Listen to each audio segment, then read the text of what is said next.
this is my presentation. It's, I'm sure you all recognize this magnificent building in the foreground. Coincidentally, today is 74 years since the bombing of the King David Hotel. I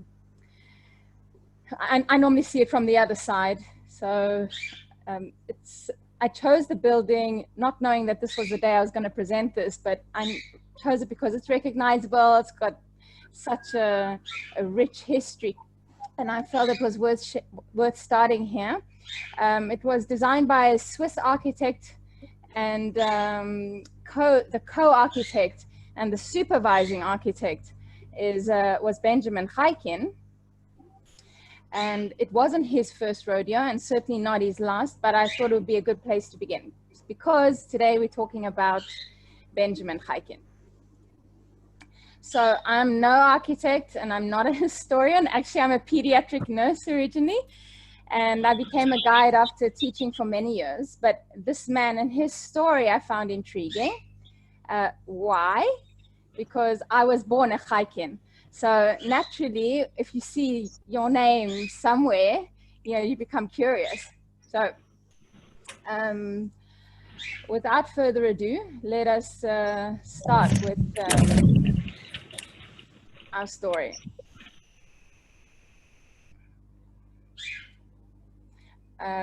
So for over 20 years or so, I've known about Benjamin Chaiken.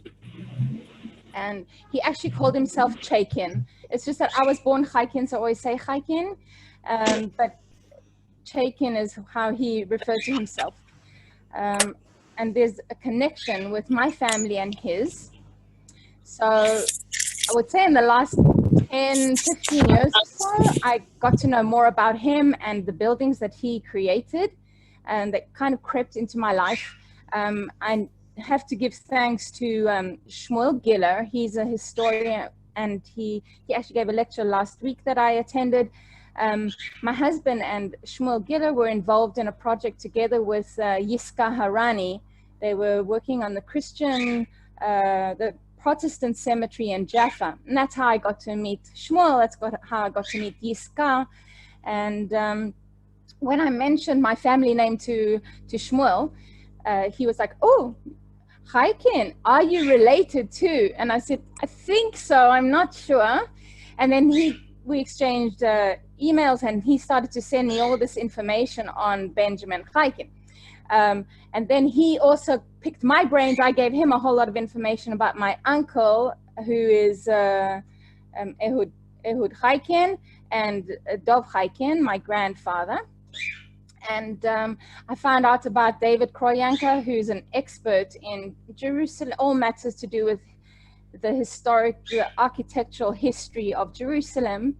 And then I found out that my grandfather had given David Kroyanka a whole lot of information about Jerusalem, because my grandfather, he's 94, his family were part of establishing the Romema neighborhood in Jerusalem, and he gave him a whole lot of historical information about Upper Lifta. And anyway, it's come full cycle. It's a small little world. Everyone is connected in some way or another.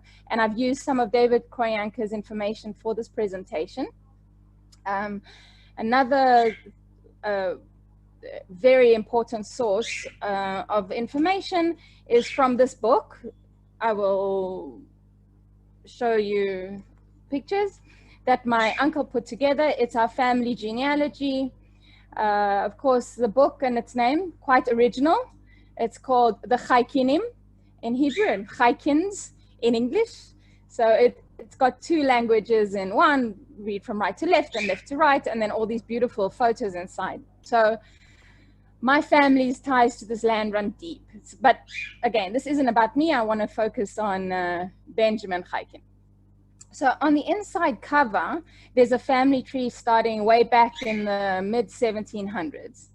And because this book was written about my uncle, he's made all the emphasis about him, and then he gets to be at the end of the family tree. And then there's these big gaps left where Benjamin Chaiken would fit in. So with the information from the book, I was able to follow the lineage from my grandfather, and then find out Benjamin Heiken, first his grandfather Chaim Heikel, then his father Moshe, and then himself. And then I filled in the blanks on my own little family tree. And Benjamin Chaiken and my great-grandfather were second cousins. Their fathers were first cousins. So basically, I am too distantly related to benefit in any way from his fame and fortune, and there was really no fame and no fortune. But nevertheless, I wanted to give tribute to his name and the buildings that hold his legacy. Just let me finish. Okay, this is where I fit into the family tree, right at the very bottom. Dov Ber is my grandfather. Udi is my uncle. He's my paternal oldest uncle, and then I am over here. So basically, this is going to be a mini biography. There's a lot to tell and not enough time. I also don't want to bore you too much, but I'm going to focus on what made him the person he became, what shaped him, what influenced him and led to the buildings of his that are still standing today. So his roots were in Russia. His grandfather was closely linked to the Admor in St. Petersburg. His father was a Dayan, and he and the family moved around a lot. And as you can see in the slide, he ended up in Sheffield. There's a connection there between him and Rabbi Koch and my great-grandfather, but that's also another story. So, okay, we saw he was born in St. Petersburg, the Russian Federation. The family had a prestigious rabbinical background. But I found no information to enlighten me on where Benjamin Chaiken himself stood in regards to his faith. The bulk of his education was in England, studied in Sheffield, as I said, at the School of Arts, and then later at the Architectural School in London. Then during World War I, he served as an officer in the Royal Corps of Engineers, not surprising. And then later in the Second World War, he was a major, but we aren't quite there yet. So we're going to start in the year 1920. This was a big year for him. He was released from his duties in the military. He moved to Jerusalem and opened his architectural firm, and he met a lady, and her name was Olga. So the dates are a bit confusing. Different sources give different things. So she was either 22 or 23 when they got married. The family were from Australia. Either she was born in Australia or she was born in England. We aren't quite sure. They got married in 22. They had their firstborn in 24, and the next one born in 24, and then the next one in 1926. So as a nurse, this is where, for me, this story becomes interesting, because I showed you here, there's a tragedy. She died that year. Either it was in childbirth, either it was postpartum. I mean, I really don't know, because there is no information anywhere about her. The bottom line is that here he was with a 2-year-old and a newborn and no wife. He was in his 40s. And they were shipped to Australia, which is where they were raised by her family. He never remarried. And you'll see from all the work that I'm going to show you now, he invested the bulk of his time in his work. And this is hearsay, don't quote me. Apparently, he took to drinking, and he could drink any British officer under the table. So again, I can't confirm that. It's not written anyway. But he first lived on Nevi'im Street in Jerusalem, and then he moved to the German colony, basically where he lived the rest of his life there among his British friends. He was very, I don't know if he was Zionistic as much as he was just loyal to the land. And even when the British nationals, he was a British national, when they were all being evacuated during all the uprisings and upheavals, he refused to leave. He stayed here. So again, like I said, 1926, everything changed. She died. He had already been working. So let's start with, he had already established himself in London. We're going to talk about his architecture now. He was already nearly 40 when he opened his firm in Jerusalem. And let's find out what influenced him as an artist and an architect. We need to think of the times he lived in and where he had been, what he had seen. You know, he started off in Russia, and then family visited a lot and moved a lot. He was in France, he was in England, and then the bulk of his time was in France. So thinking of the time period, you know, in the 1880s, the Eiffel Tower had been built, and then in the 1890s, you've got Art Nouveau showing up, and this really took firm root in the next decade. And then, of course, you're going to see some names that are familiar to you. I mean, I learned about them when I did the tour guide course, but maybe if some of you are from the States, they would make a lot more sense to you because of all the buildings that were going up there. So, you know, Frank Lloyd Wright, and then, of course, Le Corbusier, very active here as well. And then in 1919, we've got the Bauhaus School of Design showing up, and then Eric Mendelssohn, his name comes up a lot. And then I put here a little subtitle of Compatriots, Competition and Collaboration. So I'm not sure that there was much fighting. There was plenty of space, lots of work, lots of things to do. Of course, we have Conrad Schick arriving and bringing his influence. You've got Meir Sharim and Montefiore and Mishkenot Ananim, and you know, you think of all these buildings, the Augusta Victoria that was built in 1910. There was a lot of influence from abroad, and basically they would use the ideas that they had abroad and use the materials that they found here. So how did they relate it? How did they transfer it?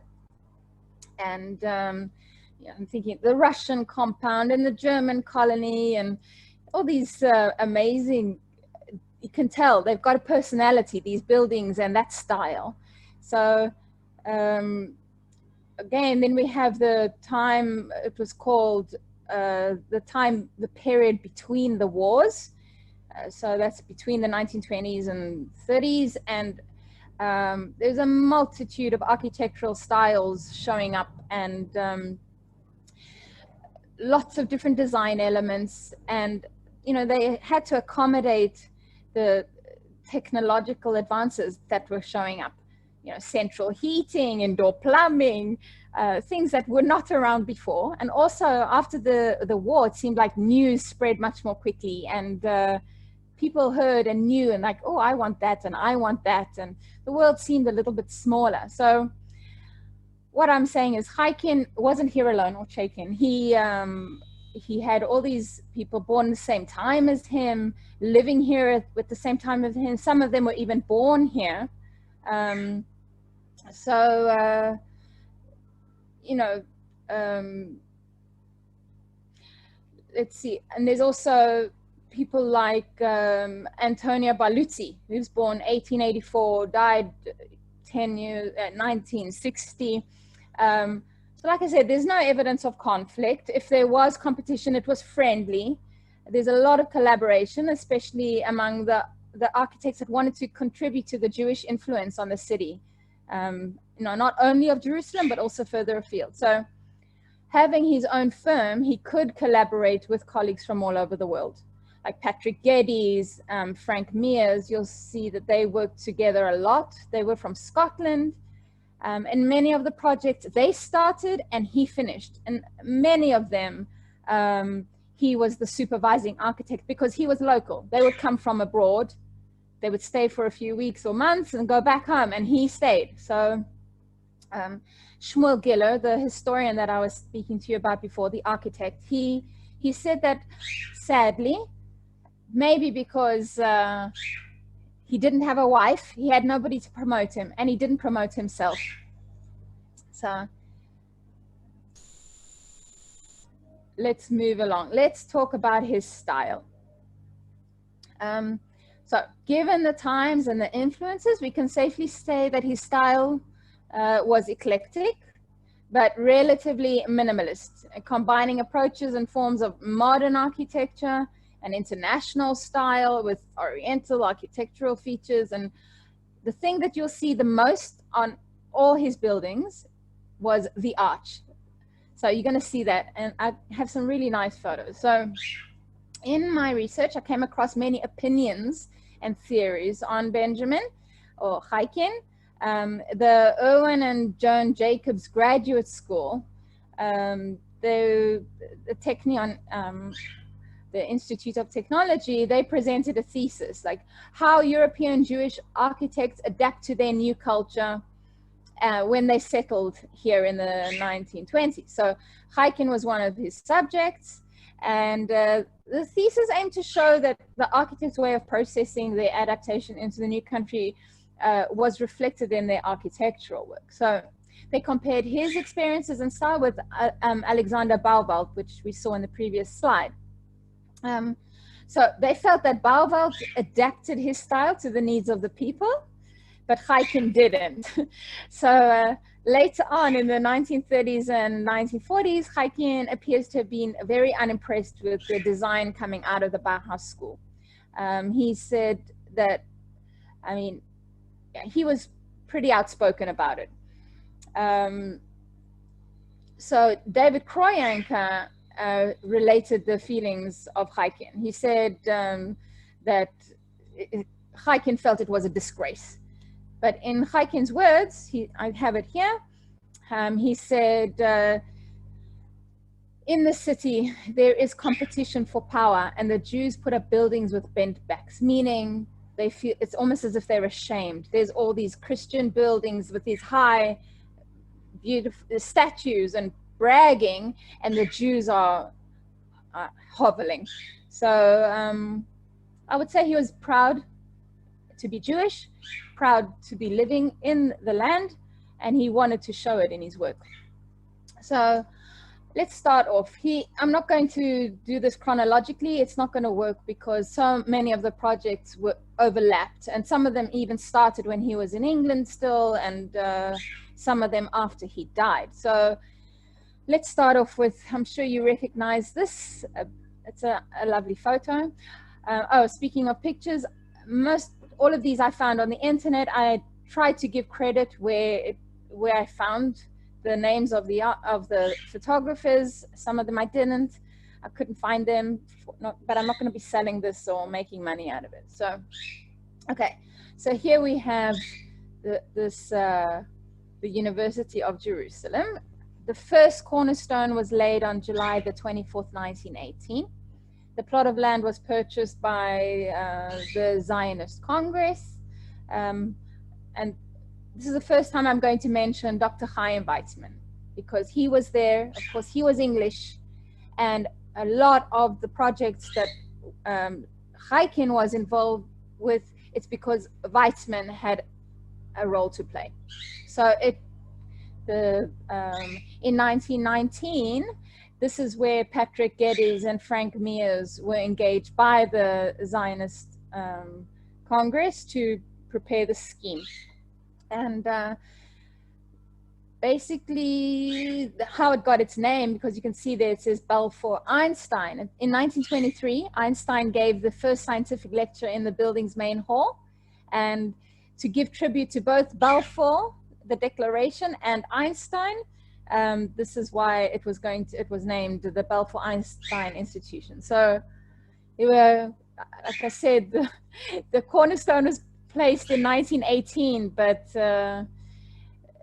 there were a lot of dramas and many delays, not unlike now when we start building things. And by 1923, Benjamin Chaiken was fully evolved. It's just a nice picture to show you the original campus, 1925. So he built the cornerstone. he built the Einstein Institute for Mathematics, and that cornerstone was laid in 1925. So what they say about it is that the style represented a dialogue with the local style of construction that was commonly used in Jerusalem. And he was already collaborating, as I said, with Patrick Geddes and Mears. This was drawn before Heiken officially became part of the project, but his name is on it. This is, of course, the interior view of the Great Hall. So, and where his name is on there, the Einstein Institute for Mathematics. So that's nice that he's got some credit.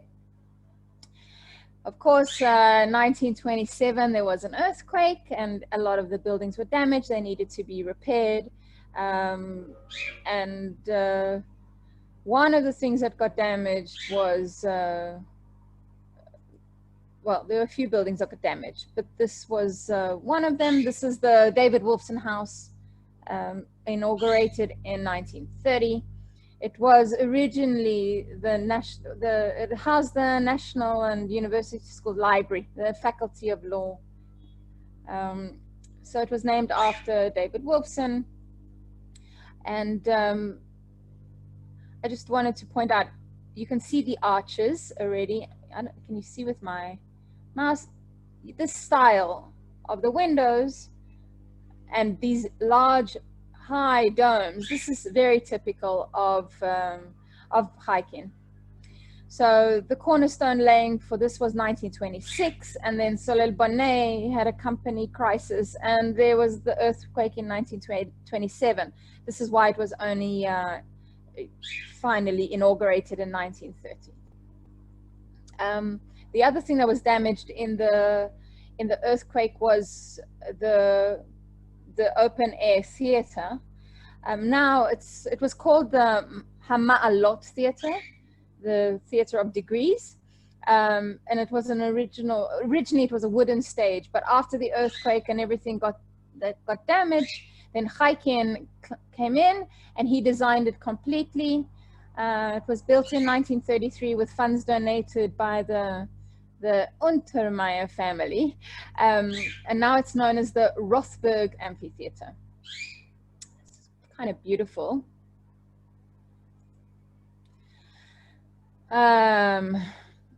He wasn't restricted to Jerusalem, and he wasn't restricted to university houses. This next one I'm going to show you is the Swiss Hospital. It was one of the first projects that he was commissioned for after making Aliyah. This cornerstone was laid in 1921. The building was completed in 1929. Also, lots of delays because the person who donated the money for it, it was $25,000 at the time in 1921. He died soon after that. So his wife, Rebecca, so that's Rebecca Schweitzer, she had to pull herself together and take over the project. So the reason it also took so long to build is that the members of Achuzat Bait were protesting having a morgue. They didn't want a mortuary in the hospital near where people lived, because they said it would bring down the price of the properties. So they didn't have a morgue, and it was originally going to be 2 stories and ended up only being 1. And then it functioned as a hospital until 1955, and then the Poria Hospital took over. Unfortunately, the building no longer exists. It wasn't preserved. Now there are 3 large holiday apartment towers in its place. It's in the Kiryat Shmuel neighborhood of Tiberias. So can't go and find it because it's not there. Okay, so we're still in the 1920s. We're talking now about Nathan Strauss, American wealthy man, very a generous benefactor. He established 2 centers for health named after him and his wife Lena. So this was the one that was built in Jerusalem. On the 27th of March, this cornerstone was laid. The building itself cost $250,000. And less than a year later, the one in Tel Aviv was established. It was on Balfour Street, and basically the Jerusalem hospital, they transferred it to the municipal health department. They operated a nursery for working mothers and a dental school and a tipat chalav and a school for the hard of hearing or the deaf and the mute. And anyway, so this is again in Tel Aviv. And then the Magen David Adom house took over. And then it was, everything was just torn down in favor of something else. So some of the buildings are there in their entirety, just used in a different purpose, and some of the grounds are not even there anymore. So here we get to today's, well, as I said, it's 74 years to the day of the bombing of this amazing structure. The road was called Julian's Way at the time. Now it's of course King David Street. The finances came from an a wealthy Egyptian Jew, Ezra Mosseri, and the Cairo community contributed a lot to this. The Cairo Jewish community. So you can see again the arched windows. This is something that, if you see that, Heiken was probably involved somehow. Here's a really nice shot from across the road at the YMCA. So the primary architect on this was Emil Vogt from Switzerland, but Heiken was the supervising architect. And basically they wanted to combine Eastern style domes and arches and various colored stones found locally, and they wanted to put in the religious symbols, and they wanted to evoke some kind of a biblical feel to it, like to show the glorious period of King David. So anyway, Benjamin got his arches and his decorative finishing touches.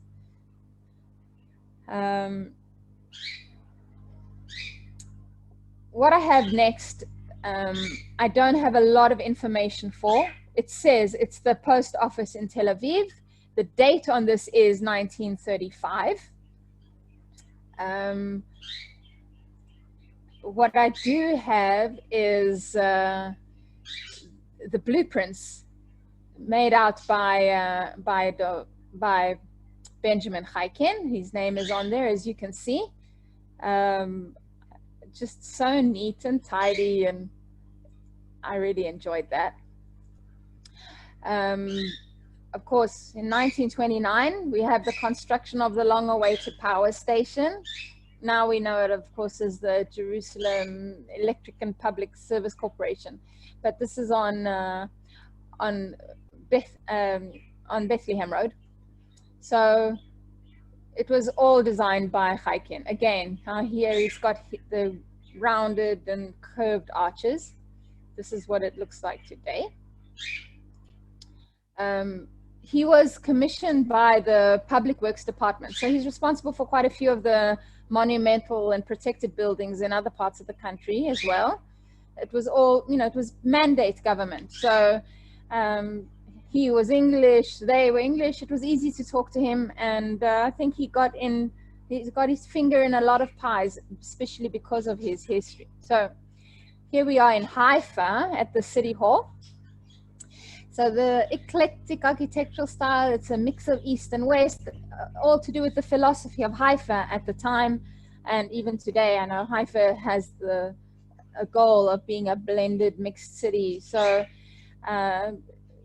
it's situated between the Arab neighborhoods and the Jewish neighborhoods, and it's meant to be a symbol of unity and giving easy access to everybody.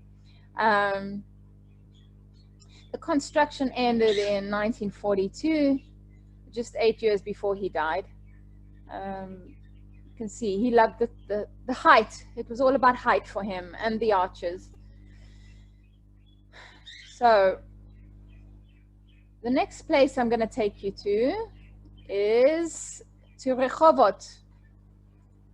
We have the Sif house, Israel and Rebecca Sif. They're the Marks and Spencer chain of department store. They founded that.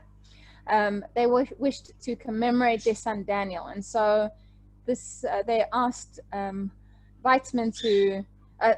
Weizmann asked Heiken to do this on their behalf. So he combined the international style, even though he wasn't a big fan of it, with the typical Mediterranean elements. And actually inside you can see better, a little bit more of what Chaiken liked to do. Yeah. So he had, it was all the beautiful lines and the marble finishes, and I think he liked to work with good products, good materials, and rare decorations. And he also employed master craftsmen for when he worked with interior design architects as well. So Heiken also designed personal homes. It wasn't just about big buildings. So in 1933, Heiken designed this two-story house for Julius Jacobs. Does anyone recognize it? It's the Levi Eshkol house. It was big for that time. It had 6 rooms. It had a beautiful garden. Jacobs, well, both Jacobs and his wife were musicians, and Nechama, his wife, used to play the piano, and people would come and listen. So Jacobs was the highest ranking Jewish official. He was the deputy governor of the Jerusalem district for the British Mandate, and he was a founding member of the Philharmonic Orchestra. So here's another strange twist. Jacobs was killed in the bombing. So that would have been 74 years ago today, in the King David Hotel bombing. He was among the 91 people killed. And his wife, Nechama, never returned to the house.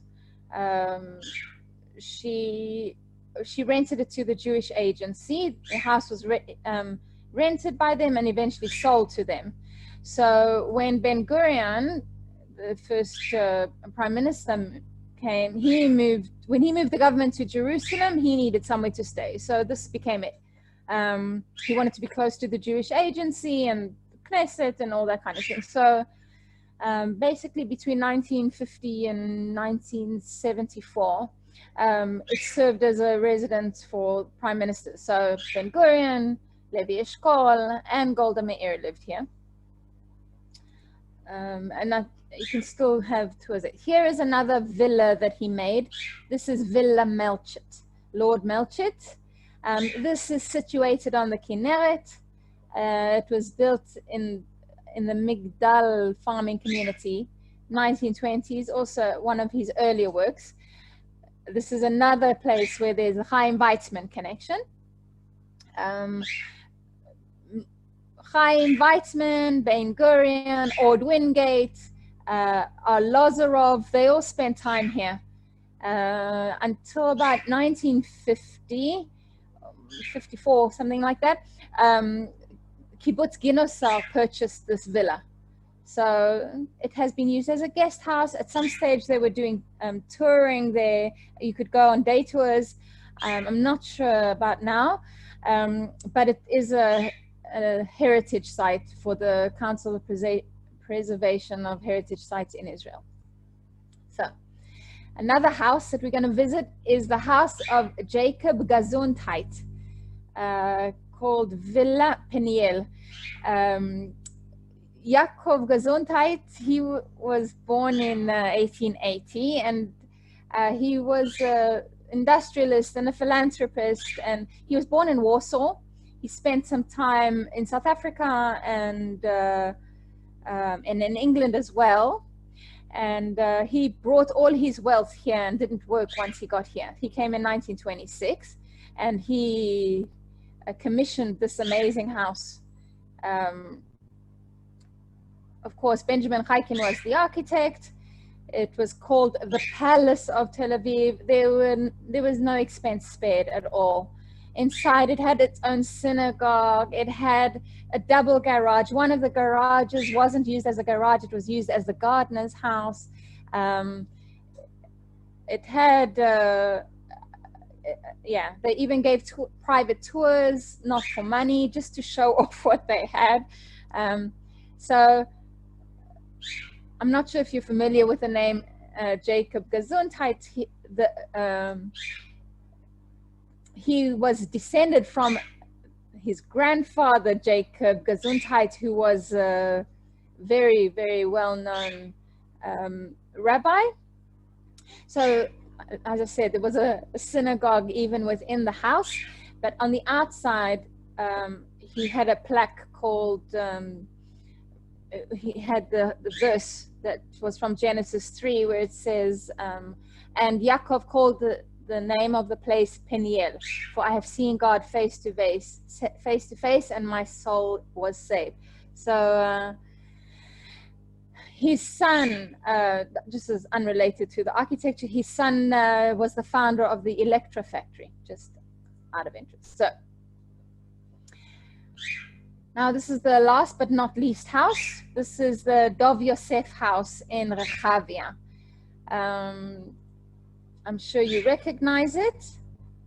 It's quite different than Heiken's usual designs. There's still a few elements that give away his signature mark, but you can remember during the Great Arab Revolt between 1936 and 1939, that the strike included not delivering quarried stone to the Jews. So homes at that time were built using concrete, cement. So this is one of them. This one's unique architectural sign. It's got a huge Spanish influence. David Kroyanka has a few things to say about it. He called it the Pueblo Español style, due to all the mix of the Spanish stuff. I'm wondering if Benjamin Heiken was experimenting as well. So it has the Romanesque styled arch decorations. Let's see, yeah.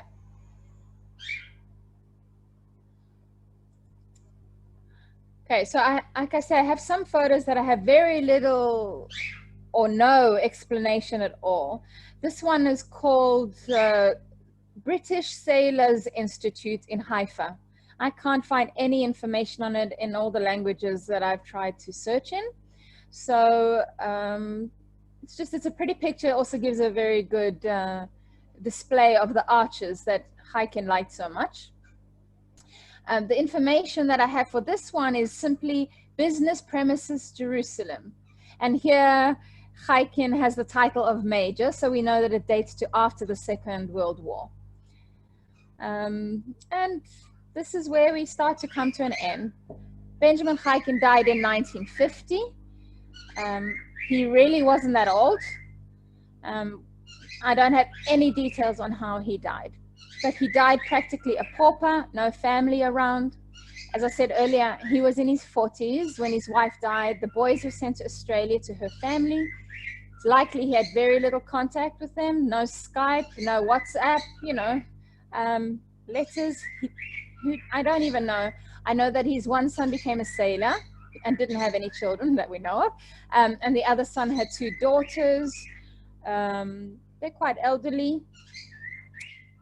My maternal grandmother has some kind of contact with them, but they know nothing about Heiken at all. He was buried in the Sheikh Badr cemetery, and actually for many decades there was no grave there. And then a few years back, Chevra Kadisha got involved. They had a fundraiser, and with the donations, they replaced or they installed gravestones that had not been there before, not only on Benjamin Heiken's grave, but a whole lot of others. So, you know, I feel that at least at the very end, he had some final dignity. So that's the end of my presentation. Thank you for listening.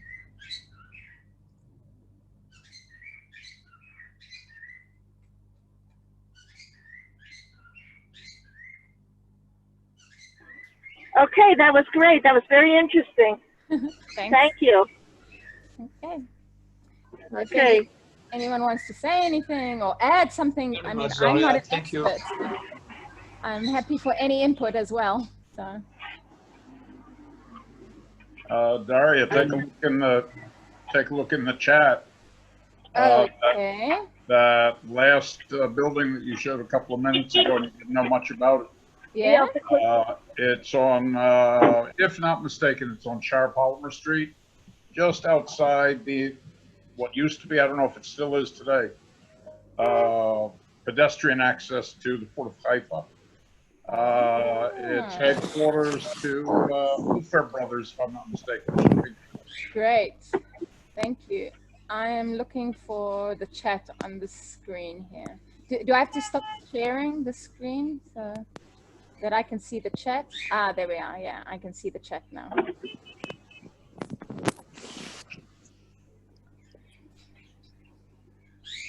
Oh, the Davioseff house is close to Yitzhak Ben Zvi, just like behind the Yitzhak Ben Zvi in Rehabilia. Let's see. The headquarters to, oh, great. Thanks, Nat. I appreciate that. Okay.